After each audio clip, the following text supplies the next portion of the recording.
Hey guys, Nick with Nick's Yard Care here. I'm gonna show you. I was gonna do a YouTube video on it today, but it took way too long to try to film it. All right, here's my X-Smart turf tracer.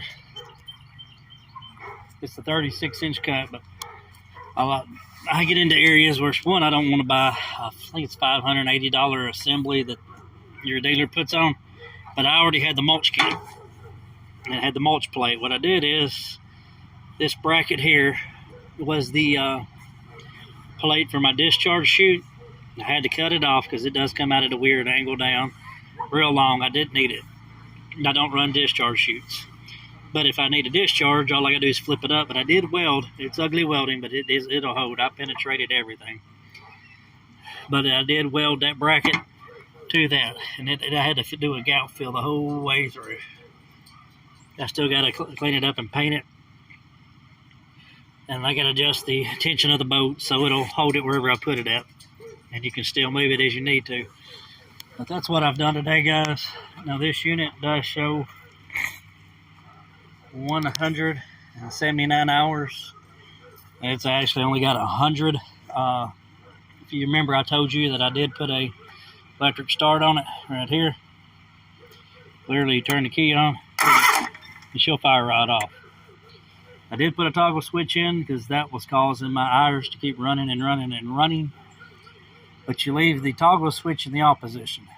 And what it does, whenever you start the mower, your current can jump through it and it lets the iron meter run. If you leave it on, it automatically runs. But I've learned it off, it works just like it should. She is ready for the season. We've been mulching leaves for months with it. Now it's time to get into the real grass cutting. Tomorrow I'm going to drop the blades and put some high lifts on it, and she'll be ready to roll.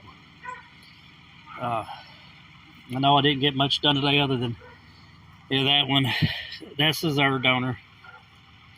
It is for sale. I'm fixing to put it online. It does either need a new motor or a couple parts I can list.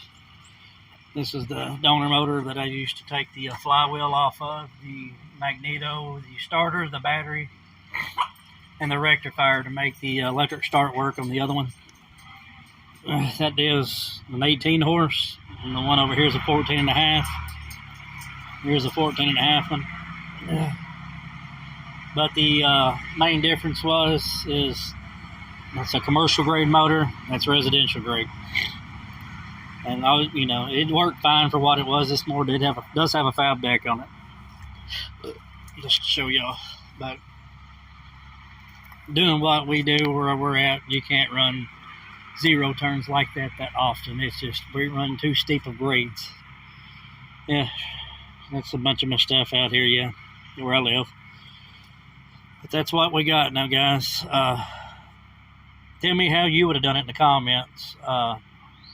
I just can't see spending $600 on it, and I don't use big discharge chutes either. And that way I can fit through a gate or flip it up, up or down.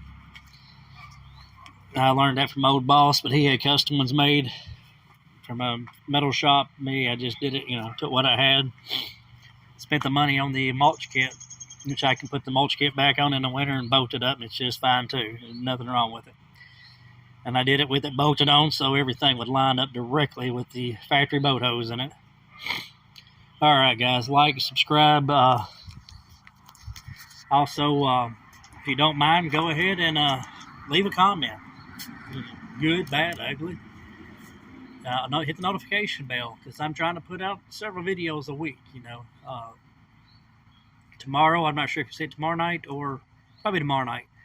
We're going to be cutting down a tree. It's inside of hitting the customer's roof line. We're going to cut the top out, and we're going to go in and cut it on down, cut the trunk on down, and throw it in the back of the truck with the mowing go and haul it to the dump. That's just how we have to do it sometimes, guys, It's easier when I go to the dump with the mowing go. I just pay a flat fee. I don't have to go across the scales a second time and wait in line. So that's one reason we went that way. Granted, I do pay more for it in the end. But it's, time's money. I'd rather give them an extra $5 or $10. And, when you're making 100 an hour or trying to make 100 an hour, $10 is nothing. You want to, if you're sitting there waiting in line, $10 adds up. You know, if you do it all, you know, several times a day or every day of the week.